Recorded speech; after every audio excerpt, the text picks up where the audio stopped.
along germline. So the G stands for that germline, and then BRCA gene, and then mutation.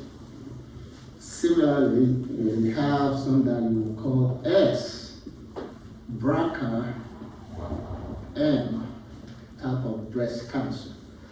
In other words, mutation of the BRCA gene that developed from a somatic change or a change in the somatic cell in the body.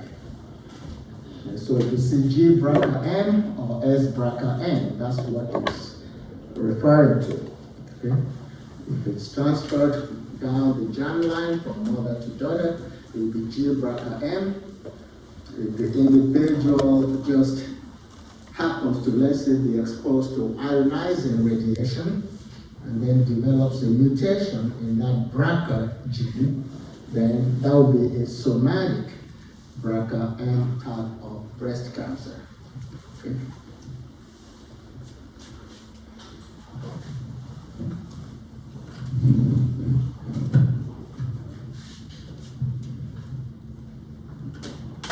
So those are the main genes that are involved in the development of breast cancer. Whatever changes the normal somatic cell to become, malignant or, cancer type cells, that will be an initiator. Okay. So something that initiates or starts the transformation of your normal cell into a cancer cell. Once that initiation occurs, then you have a promoter, something that will promote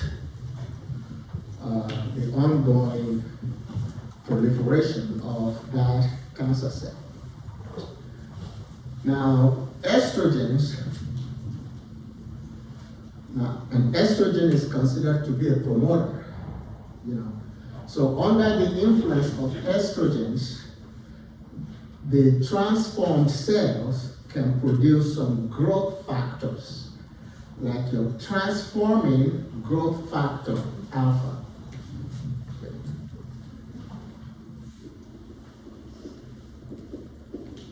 Transforming growth factor alpha, then your epidermal growth factor, your insulin-like growth factor, or your vascular endothelial growth factor. Okay. Even the platelet-derived growth factor. So under the influence of estrogens, the cells that have been transformed from normal to abnormal, that is to the cancer cell in the breast, will be producing these growth factors. Okay, and that's why those cancer cells will be proliferating, because they have the growth factor. Again, homeostasis, the body tries to counter those by producing a transforming growth factor beta. Transforming growth factor beta opposes what you see with this growth factor that will promote the growth. So transforming growth factor is an inhibitory factor. All these other growth factors are stimulatory. That is, they increase the proliferation of your transformed normal cell. And then, of course, we have prolactin, follicle-stimulating hormone, and luteinizing hormone. All of those can also increase the proliferation of that transformed cell. That is, so you can see more of your breast cancer cells growing. Okay, so those are all the genetic input into the production of your breast cancer.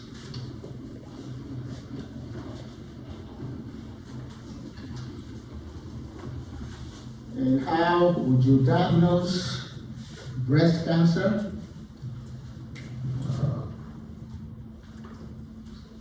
Talk about diagnosis. One, of course, will be the self-exam. That is the self-examination of the breast. You should feel a lump, and the lump would be solid, of course.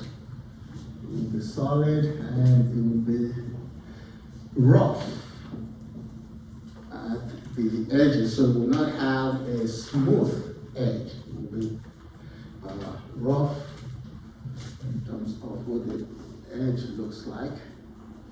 And usually it is stationary. It just stays at that one spot.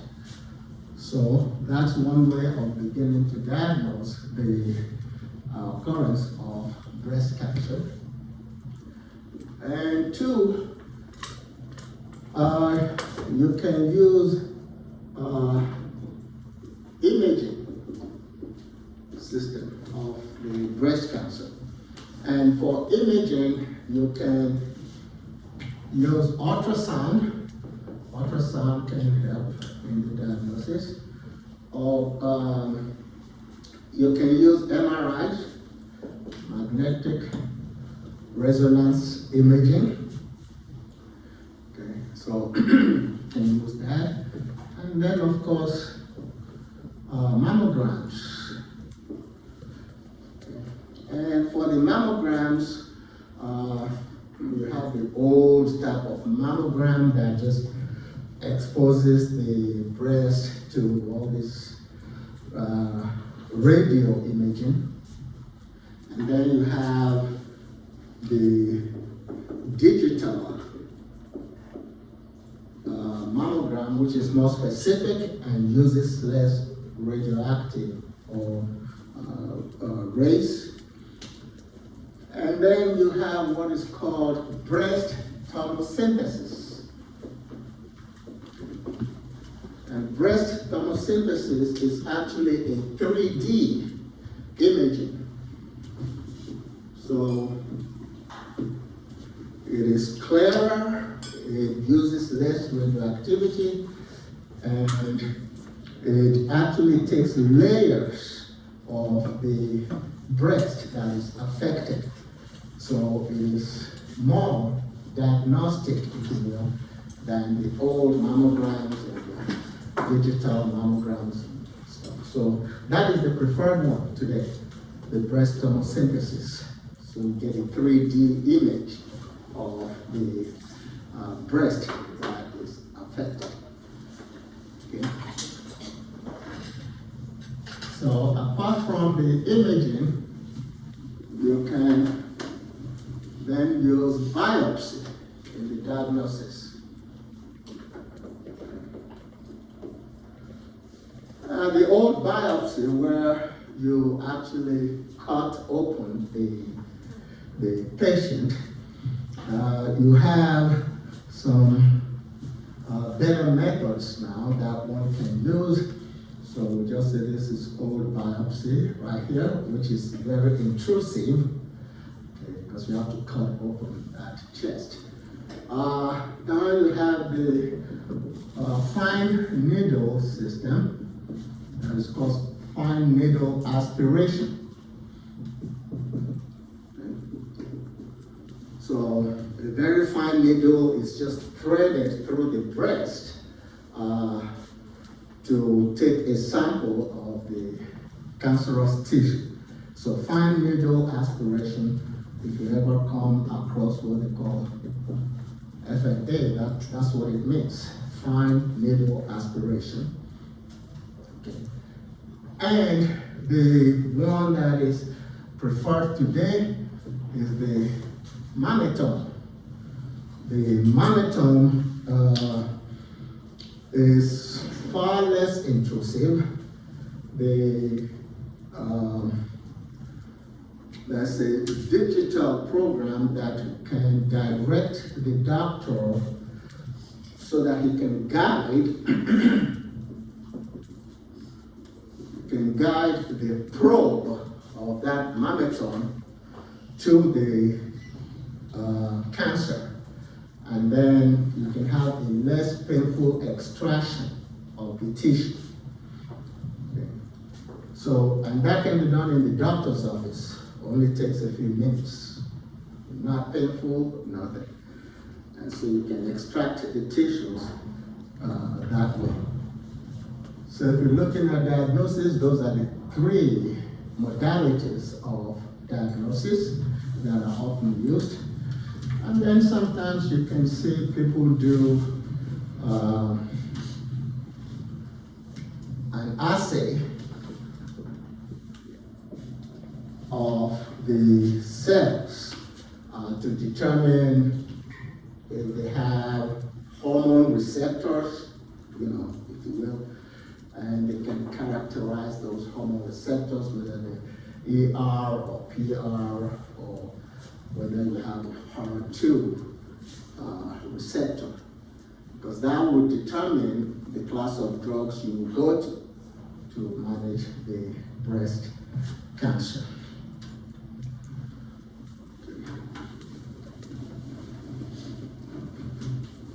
And in terms of treatment, you have three modalities of breast cancer treatment. One, of course, would be radiation. You can use radiation to kill off some of those breast cancer cells. And then two, you can use the surgical method. For the surgical method, of course, you can have just lumpectomy. So just that little lump is excised or taken off. Or you can use quadrant excision, where you take off a little more than that lump, the surrounding tissues. That would be quadrant. Segmental mastectomy you're taking off more than what you took off in quadrant excision. And then you can have a full mastectomy, where you just take out the entire breast. Okay, that would be full mastectomy. Sometimes segmental is called partial. That's another term you can see. Partial mastectomy is the same thing as segmental mastectomy. And then modified radical mastectomy, that means you take off the entire breast, okay, and you also take off the axillary nodes as well as the pectoralis nodes.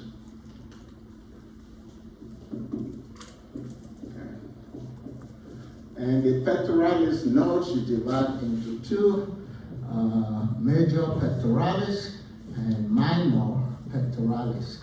So a modified radical is the axillary nodes and the minor pectoralis nodes.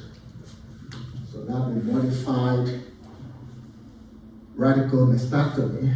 But in the full radical mastectomy, you take out the breast, you take out the axillary nodes, and you take out both pectoralis nodes. That is both major and minor. So it's just removing everything.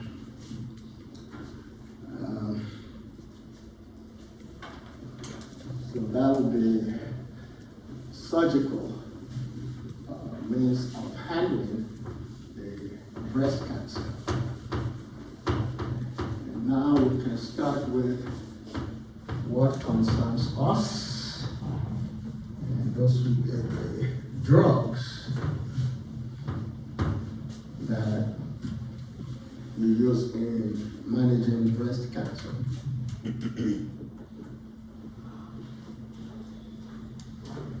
So we'll start off with your PARP inhibitors.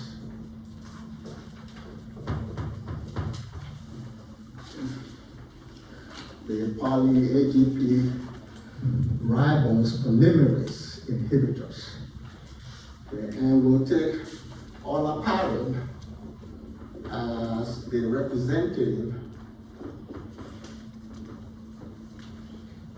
agent of that group. Of course, we've mentioned PARP inhibitors in the past.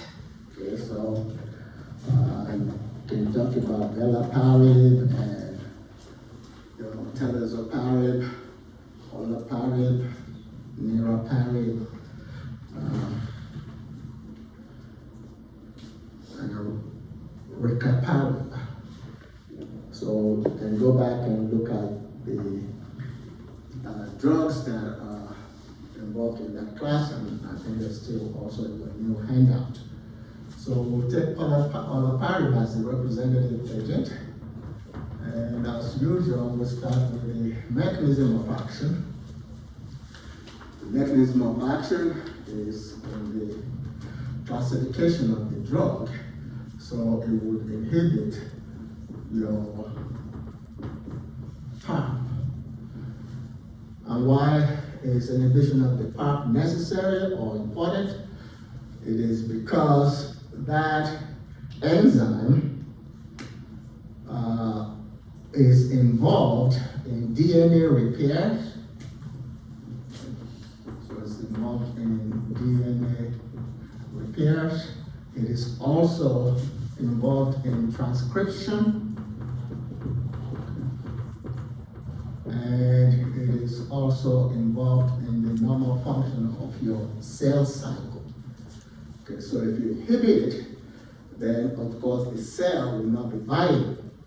So that's why your PARP inhibitors can cause the death of those cancerous cells. So that's in terms of this ML. In terms of the admin, we know that the drug is administered orally. You have about 3 different strengths, the 50, 100, and 150 milligram strengths of your olaparib. And when it is given orally, the patient has to avoid your grapefruit juice. Okay, so they should avoid grapefruit juice and some type of orange, that is called silver oranges, because those can basically increase the plasma concentrations of your olaparib, such that you will have a greater incidence of adverse effects. Okay, and in terms of its distribution, it has a half-life of about 15 hours. Okay. And so that explains the BID administration of the drug. So whatever strength you give will be administered on a BID basis. Okay. In terms of the plasma protein binding of olaparib, it is about 82% plasma protein bound. And the metabolism is by your 3A4. So it is a substrate for cytochrome P453A4, and that's where you have drug-to-drug interactions with olaparib. So any drug that stimulates 3A4 will decrease the effectiveness of olaparib, and any drug that inhibits 3A4 will increase the plasma levels of your 3A4. Okay. Now, olaparib itself can inhibit 3A4, and it can also stimulate 3A4. Okay. And it also happens to stimulate your 2B6. Okay. So you see you have different avenues for drug-to-drug interaction when you give olaparib. And in terms of the excretion, it is about equally excreted through the feces and through the urinary system. Okay? It's about 44% through the urinary system, and it's about 42% through the feces. Okay, so it's almost equal in terms of renal or fecal excretion. Now, the indications for olaparib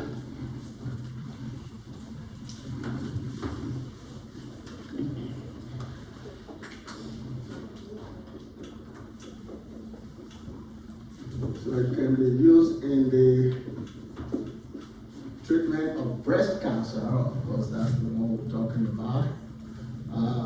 It can also be used for the treatment of ovarian cancer. It's also effective in managing prostate cancer. It also works against pancreatic cancer. Okay. So in terms of breast cancer, you use it in the management of your S-BRCA as well as your G-BRCA. Okay. But that is after the patient has been treated initially with chemotherapy. Okay, so a patient that you give olaparib, for the management of their breast cancer must have received prior chemotherapy. And then you can use olaparib as a single agent to maintain the management of that breast cancer. And it is effective in cancers that are HER2 negative. Okay.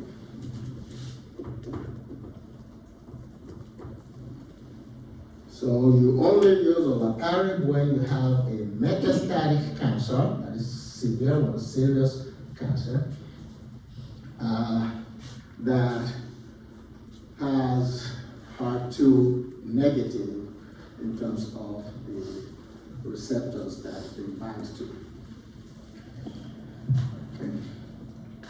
But remember, it is after an initial therapy with chemotherapy with drugs.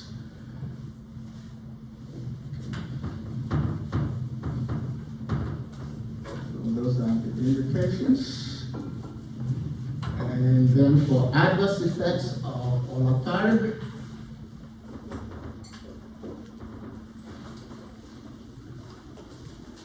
it has a lot of GI-related adverse effects, and those are very prominent. And those are what we call RNBD. Okay. Of course, you know that's nausea, vomiting, diarrhea. The A here is anorexia. Anorexia, dyspepsia, and dysgeusia.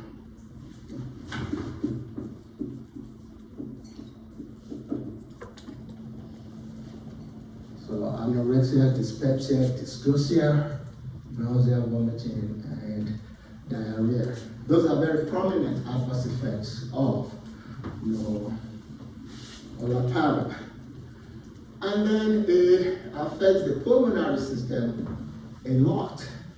It can cause the swelling of the lungs. It can cause the swelling of the lungs, and you can also see an increase in the incidence of upper respiratory tract infections. Okay, so the patient might experience sinusitis, pharyngitis, sometimes a cough will be present, shortness of breath can be present, in the person that is taking the drug. Bronchitis can be a manifestation there. So it affects the pulmonary system a whole lot. And then it can actually cause pulmonary embolism. So clotting, the vessels that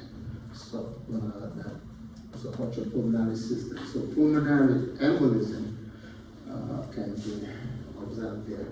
GI and pulmonary symptoms are the two primary organs or tissues that your olaparib can affect. Now you can also have a drop in magnesium, so hypomagnesemia can be seen with this drug, and it may also affect the bone marrow a little, so you can get anemia. The anemia may be responsible for the overall weakness that the patient feels. They feel fatigued, they have muscle weakness, during therapy with olaparib. So all of those may probably result from the anemia that it can generate or produce.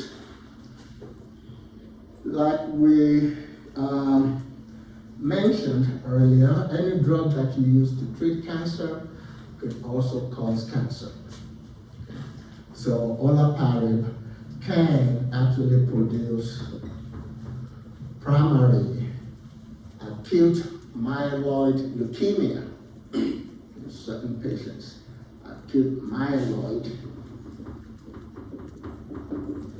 leukemia. And it has also been known to produce MDS, myeloid dysplastic syndrome, which is actually a type of cancer also. And apart from this PE that you see, which relates to clot, it may also produce venous thromboembolism. So it can cause clots, not only in the pulmonary system, but also just in the venous system. So those are the adverse effects of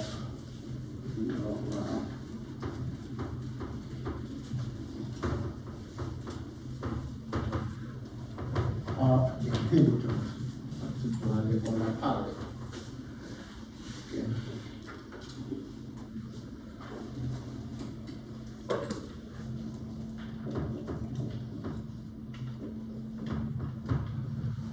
Another class of drugs that you will see used in breast cancer will be the cyclin-dependent kinase inhibitors. The cyclin-dependent kinase inhibitors. And we'll use Abrams as the representative agent for that group. Okay.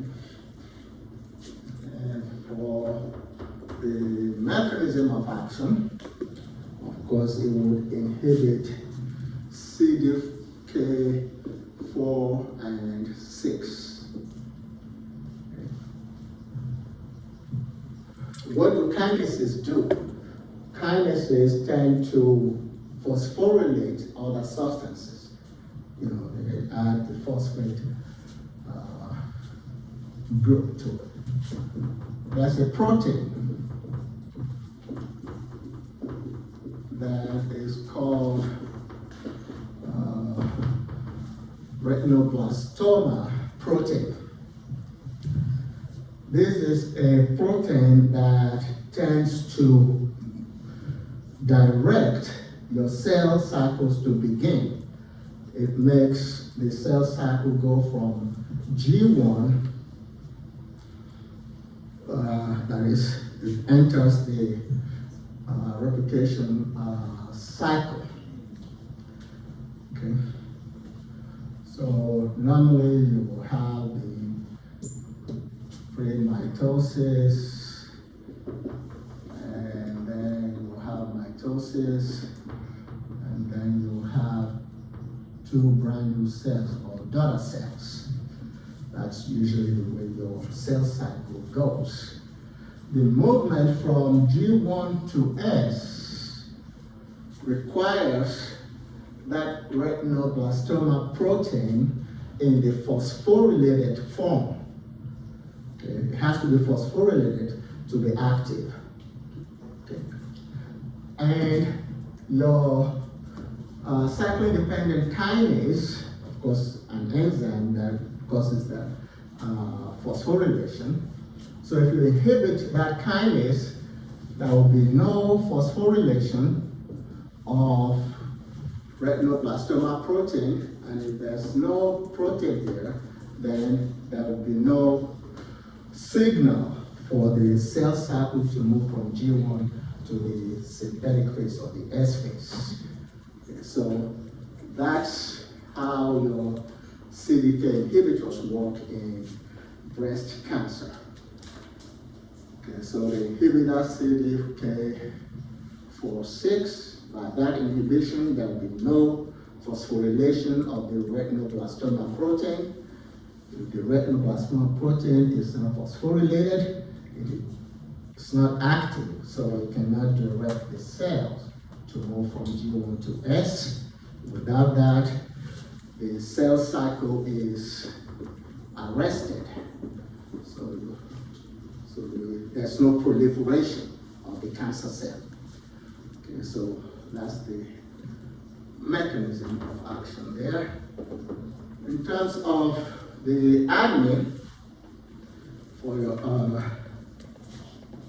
Ibrans, we know that it can be administered orally, and of course you have different strengths there. 75, 100, 125. Even though 125 is the highest strength, it is the strength that you actually start treatment with, you know, when you are using Ibrans. Okay. So, like we mentioned under your PARP inhibitors, grapefruit juice can also affect the plasma levels of your Ibrans. St. John's wort can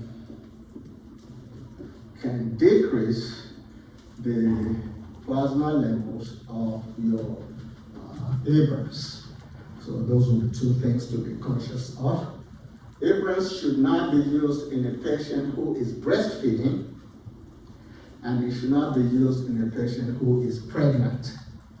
Okay, so those are cautionary statements for your Ibrans.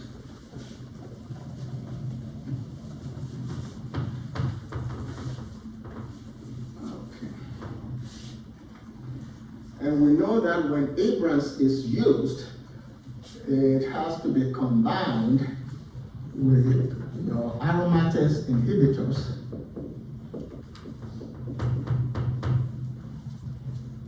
or with fulvestrant.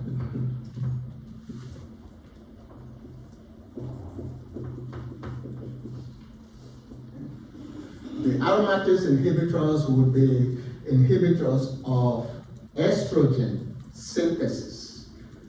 Fulvestrant or Faslodex will be an inhibitor of the receptor for your estrogens. Okay.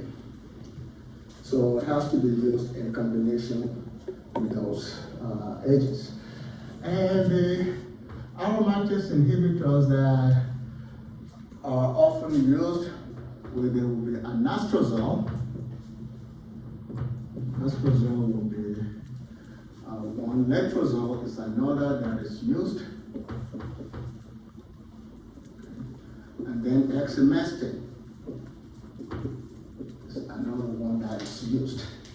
If you use anastrozole, you'll be using 1 milligram of anastrozole with the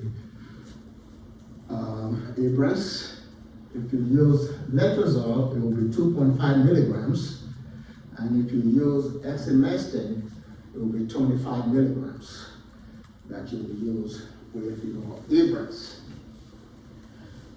And the way the regimen is administered is on day 1 to day 21, you use the combination, that is Abrams plus an aromatase inhibitor.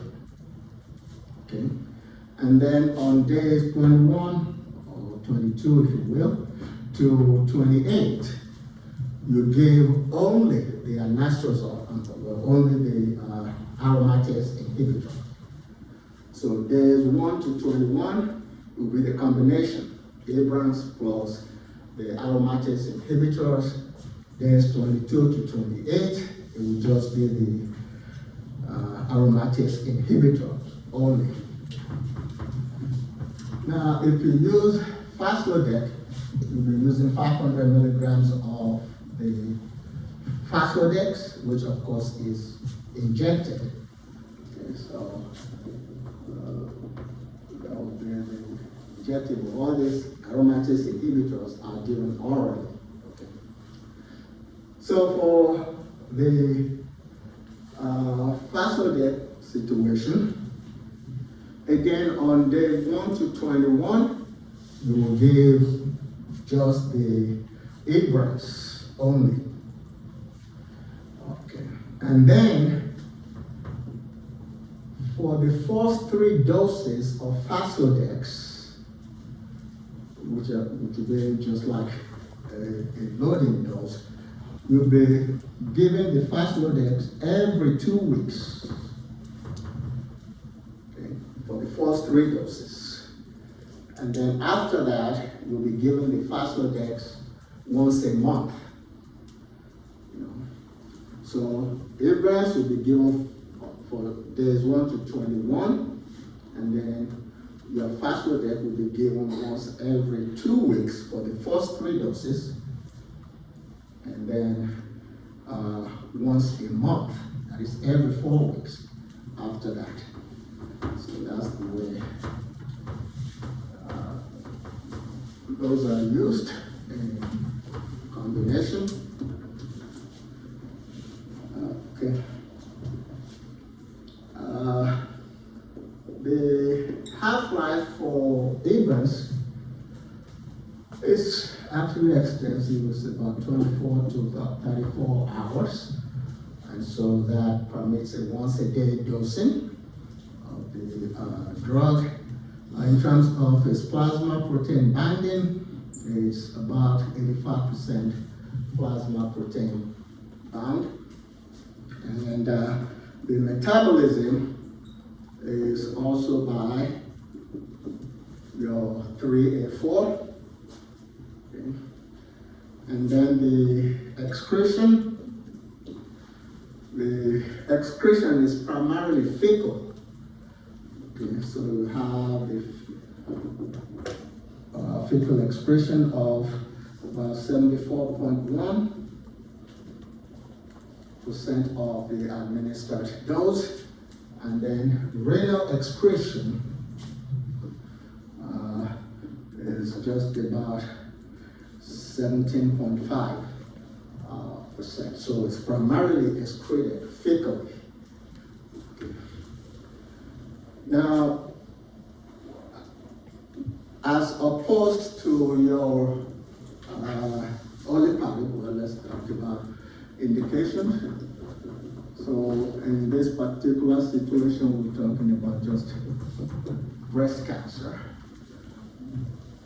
When you use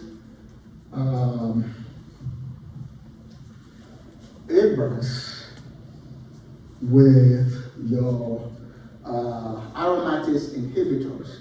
That will be in patients that have an advanced or metastatic breast cancer and patients who have not been exposed to cancer chemotherapy before. Okay. But when you combine it with fulvestrant, that will be in patients who have already been treated with chemotherapy before, particularly hormonal therapy.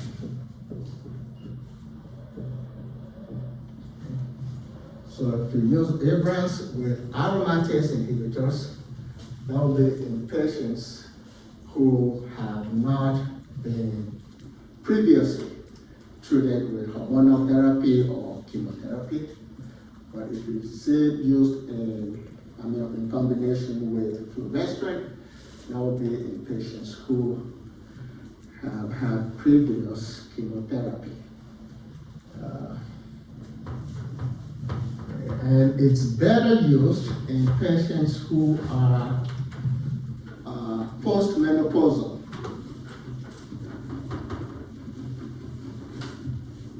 And finally, we can just quickly look at its adverse effects, which are very similar. Was that for the fulvestrant that you said it was better used in postmenopausal? Anytime you use Abrams, yeah. You want to use it in postmenopausal patients. Yeah. The adverse effects, just like olaparib, are also GI related and also pulmonary related. Okay, so you can have the nausea, vomiting, diarrhea, the anorexia, the soreness of the mouth. So you can see sores in the mouth and all that. Pulmonary system, it can also cause clotting. And so you can have that pulmonary embolism, within the pulmonary system, difficulty in breathing, that shortness of breath, and all those can be observed with Abrams. And it happens to affect the bone marrow. In fact, a TLT of Abrams is actually neutropenia. So it affects the bone marrow easily. Apart from the neutropenia, it can also produce thrombocytopenia, and it can also produce your anemia. And you know what anemia can lead to in terms of fatigue, weakness, asthenia, all those things.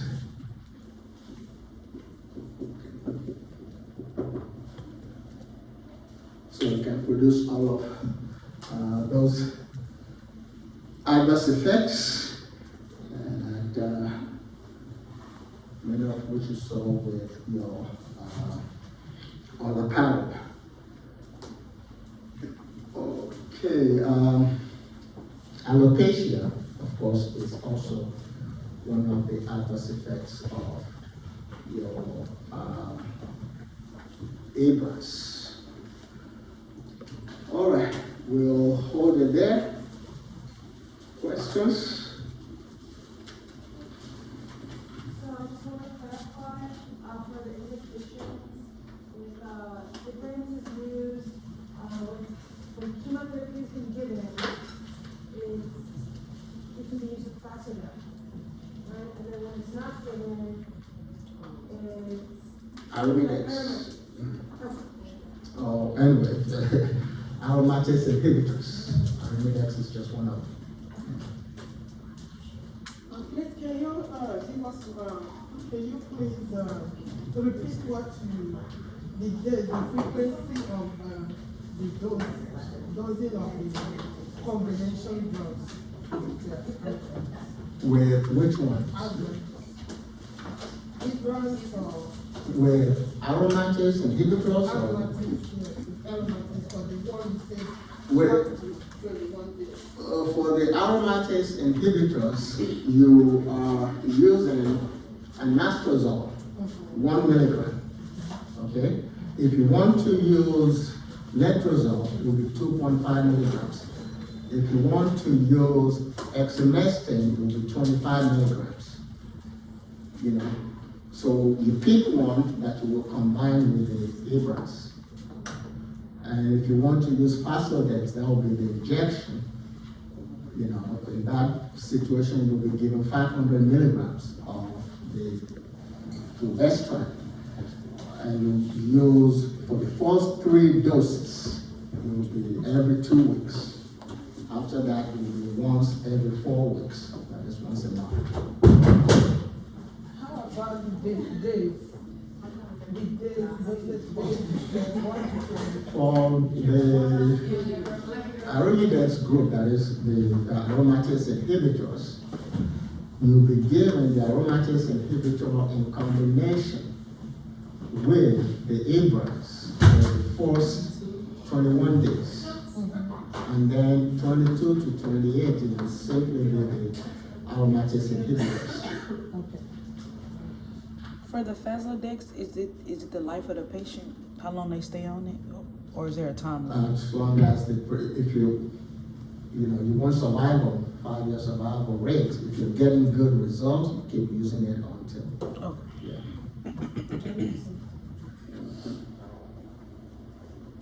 Any other questions?